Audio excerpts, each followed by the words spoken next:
Magandang hapon, mga bata! Magandang hapon po. Kumusta kayo sa hapong ito? Mabuti naman po. Okay, masaya si teacher kasi nasa maayos lamang ang inyong kalagayan.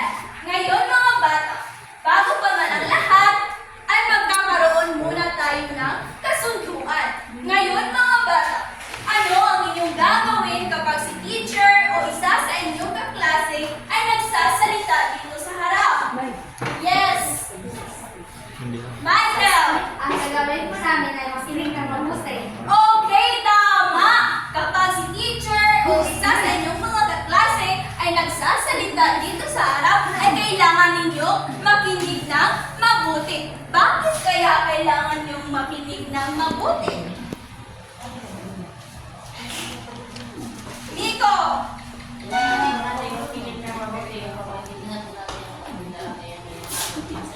Okay, tama. Palakpakan natin si Nico. Kailangan nating makinig ng mabuti kapag si teacher o isa sa inyong mga klase ay nagsasalita sa harap upang maintindihan ninyo ang ating talakayan. Ngayon, ano naman ang inyong gagawin kapag gusto niyong sumagot o magtanong?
Pangalawang tanong. Saan nagwawalis si Celine? Ibang kamay. Yes, Althea? Ano, Althea? Si Celine ay nagwawalis. Okay, tumpak. Si Celine ay nagwawalis sa likod bahay. Ano ang nakita ni Celine at ng kanyang alagang si Cody sa kanilang likod bahay? Okay, Jan?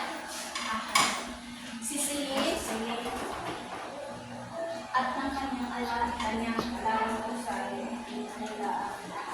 Okay, tama! Si Celine at ng kanyang alagang si Cody ay nakakita sila ng isang napakalaking ahas. Pang-apat na tanong. Ano kaya ang ginawa ni Celine sa likod ng kanilang bahay?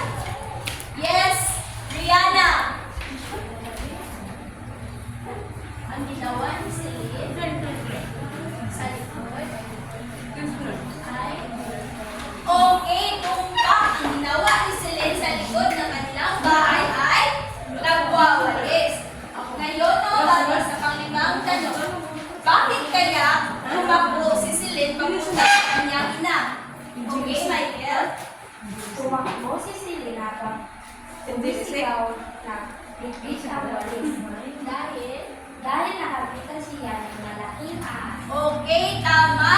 Mabilis na tumakbo at sumigaw si Celine sapagkat nakakita siya ng isang napakalaking ahas. Ngayon, mga bata, ang kwentong inyong binasa ay konektado ito sa paksang tatalakayin natin ngayong hapon. So, ano sa palagay niyo? Kung may mga ideya ba kayo kung ano ang paksang tatalakayin natin ngayong hapon? May mga ideya ba? Okay, wala. So, ang paksang tatalakayin natin ngayon ay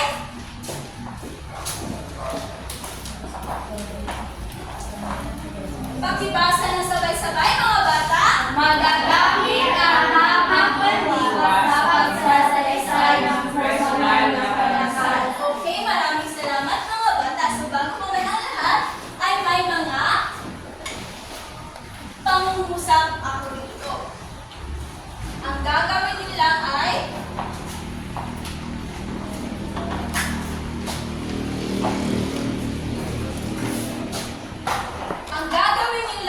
salubhikan ninyo ang mga salitang nagpapakita ng salitang kilos. Sa unang bilang, sinong gustong sumagot? Okay, Michael? Basahin mo na, Michael. Ano ang salitang kilos dyan sa pangungusap? Okay, salubhin tayo. Sa pangalawang bilang. Okay, Jan? Pakibasa mo na, Jan. Nagwawalis si Celine tuwing sa wali. Okay.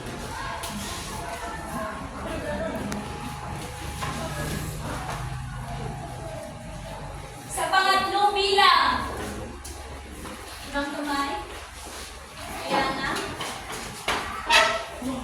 Pakibasa mo na, Rihanna.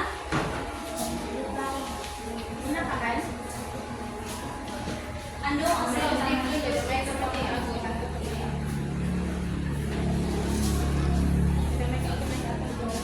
Sa pang-apat na bilang. Ibang kamay. Althea. Pang-apat na bilang.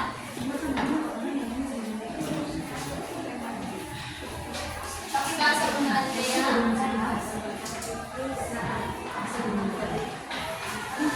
Pang-apat na bilang.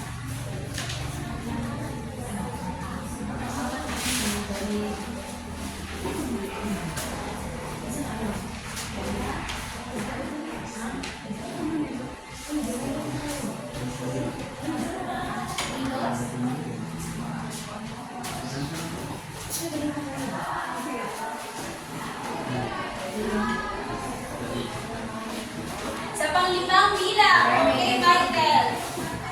Sumisigaw na, may dala-dala.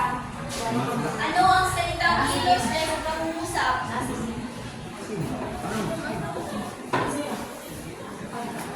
Okay, maraming salamat.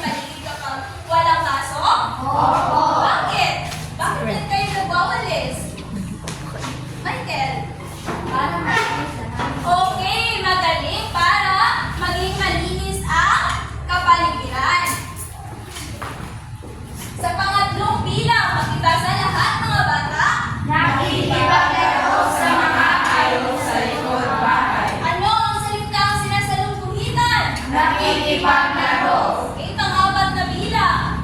Kaya mabilis na tumakbo si Sirin. Ano ang salitang sinasalukuitan? Tumakbo. Tumakbo.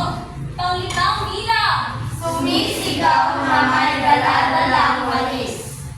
Ano ang salitang sinasalukuitan? Sumisigaw. Sumisigaw. Ngayon mga bata, ang mga salitang sinasalukuitan ay tinatawag natin ito kandiwa o salitang kilos. So ngayon, kapag narinig ninyo ang salitang kandiwa o salitang kilos, ano ang inyong mga ideya batay dito? May mga ideya ba kayo? May mga ideya ba kayo? Kung ano ang kapag narinig ninyo ang salitang kandiwa o salitang kilos? May idea ka, Ideya? Diana? Okay, my dad? Kapag narinig mo ang salitang kandiwa o salitang kilos, ano ang inyong idea batay dito? Ang idea ko po ay paglalarawan sa mga kilos at salita. Okay, tama. Naglalarawan sa mga kilos o... Okay. So ngayon mga bata, ang salitang kilos ba ay maaari natin gamitin sa pagsasalaysay ng ating mga karanasan? Okay. Sino ang makapagbibigay ng salitang kilos? Salitang kilos lamang. Yes, Nico. Salitang kilos lamang. Yung okay.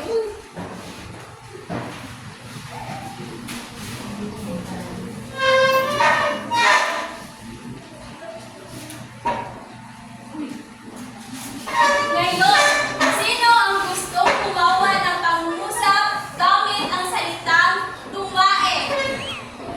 Yes, Michael!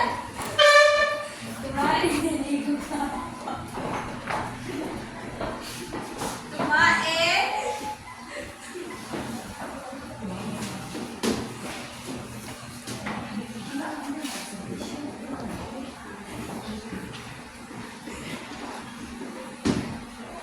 Okay, ang salitang kilos ay? Tumae. Tama ba ang sagot ni Nico? Okay, sino pa ang makapagbibigay ng salitang kilos? Yes, Angel. Naglalakad.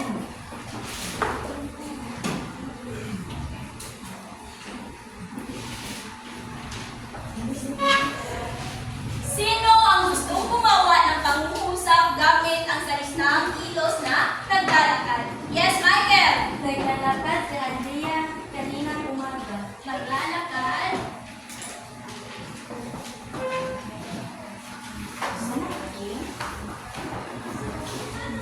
Si Andrea.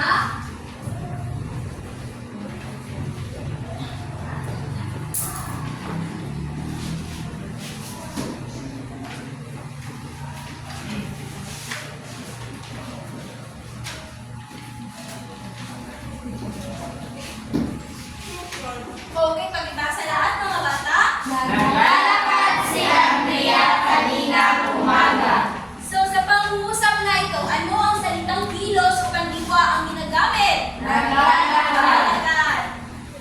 Sino ba ang makapagbibigay ng halimbawa ng salitang kilos? Jan? Tumalon.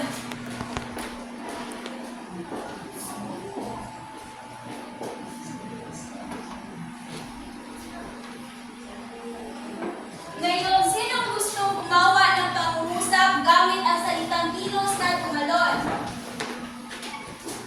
Okay. Si Michael ay tumalon. Okay, si Michael ay?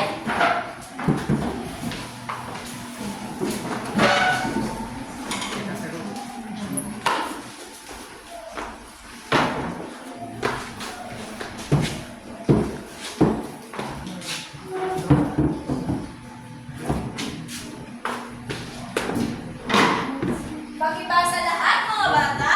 Si Michael ay tumalon sa ilog. Sa pangungusap na ito, ano ang pandiwa o salitang kilos na ginagamit? Tumalon. Tumalon.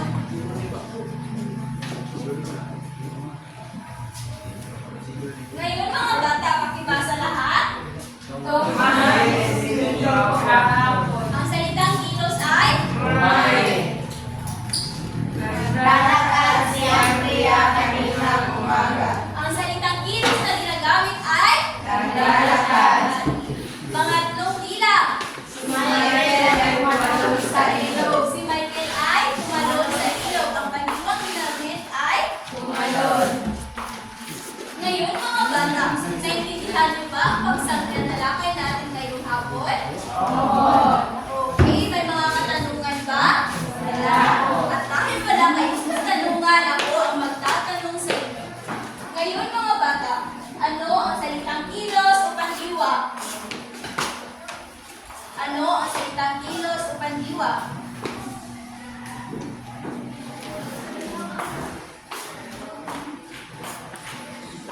Ang kalan ng kilos sa pandiwa ay naglalarawan sa kilos at salita. Okay, tama. Narinig niyo ba ang sagot ni Michael? Bakit kailangan gamitin natin ang salitang kilos sa pagsasalaysay ng ating karanasan? Iko. Pakilangan sa liko.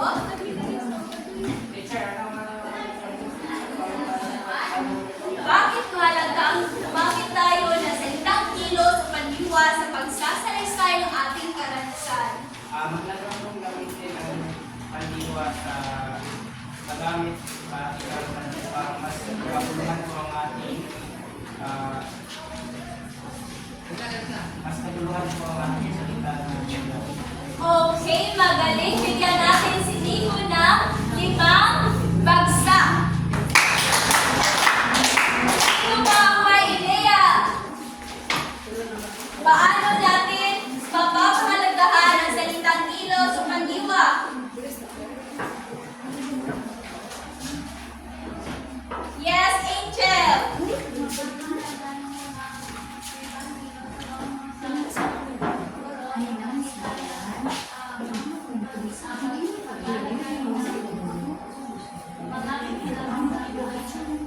Okay, tumpang ang sagot ni Angel, kaya bigyan natin siya ng 5 palakpak.